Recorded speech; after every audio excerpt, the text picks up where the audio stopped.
I'm here to talk to you about something that I really wanted to share with you today.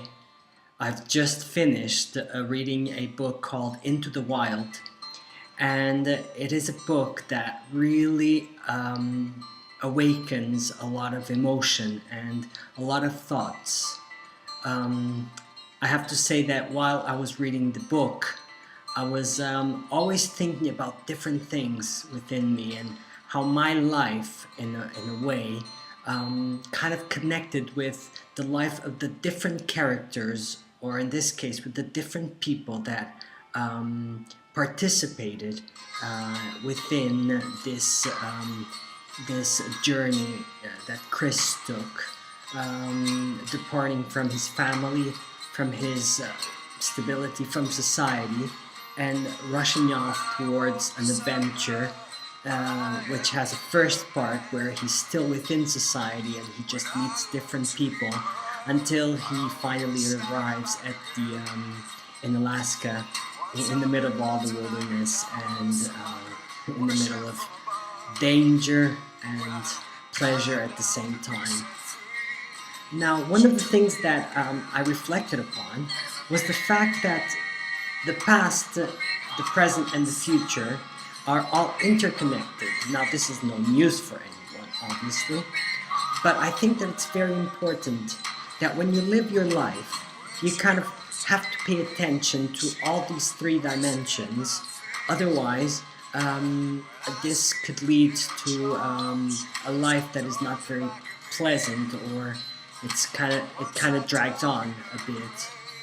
What I'm trying to say here is, if you think about it, Chris leaves because he's not happy with what has happened within his life since he was a child until he is a full-on grown-up. There is kind of a I'm not satisfied with this.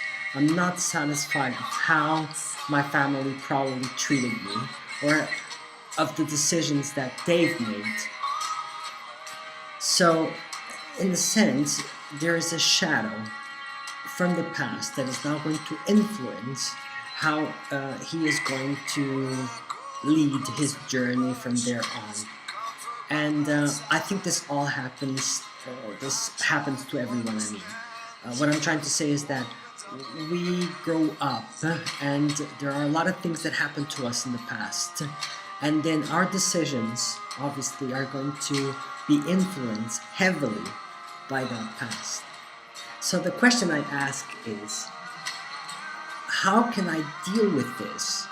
How can I find the truth within me and of the people around me, and how do I relate, and what's my relationship with that past and what I'm living now, and how the future is going to change?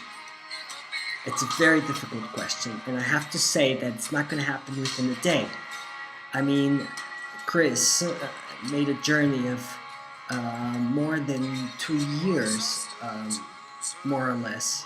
So how much time do I need to go out to find that truth and to react to it, so that at a certain point I find clarity in my life and I am now able to make those decisions with objectivity and decisions that are mature and that will help me be happy, because that is the fundamental truth, is to achieve happiness.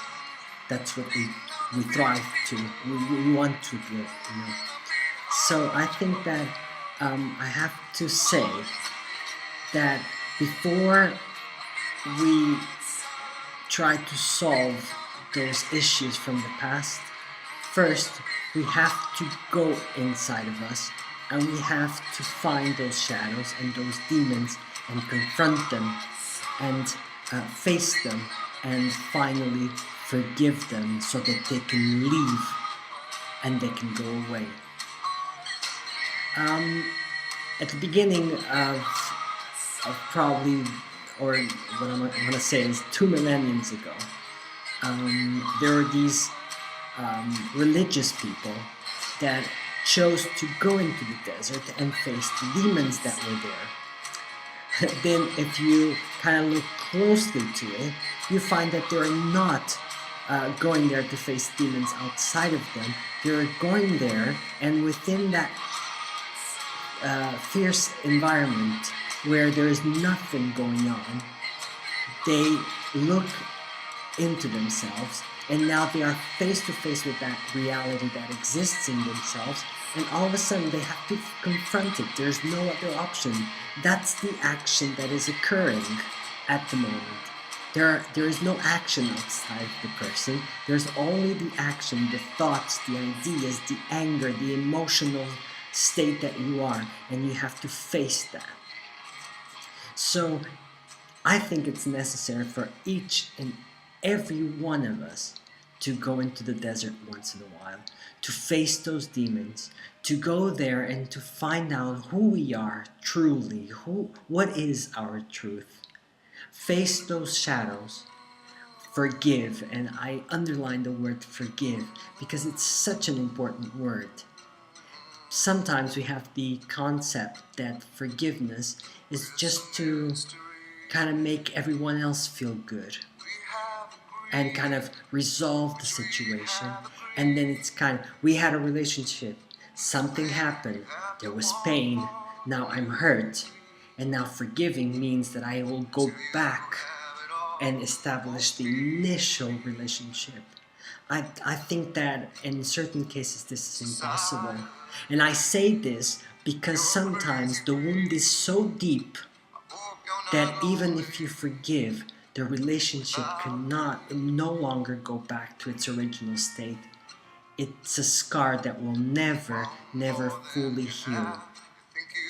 But that doesn't mean that we have to let it and abandon it so that it gets infected and then it hurts even more. I think that what's important is that you go into the wilderness, you face this problem, you look at it eye to eye, and you forgive that shadow, it goes away, and then you establish a new relationship. A relationship of peace. Once you've achieved that peace, then you can walk forward. Then you are free to make other decisions without that shadow influencing it and making it hard for you to take the next step in your journey. This is, I think about it, and I also think about it in my experience, where similar things happened, and I kind of had to do it. I didn't really know that I was doing this, but I kind of intuitively, I got to do it. So I think that this is one of the key elements to achieve that truth, to achieve that state of peace, inner peace, that we all long for. Thank you. Good night.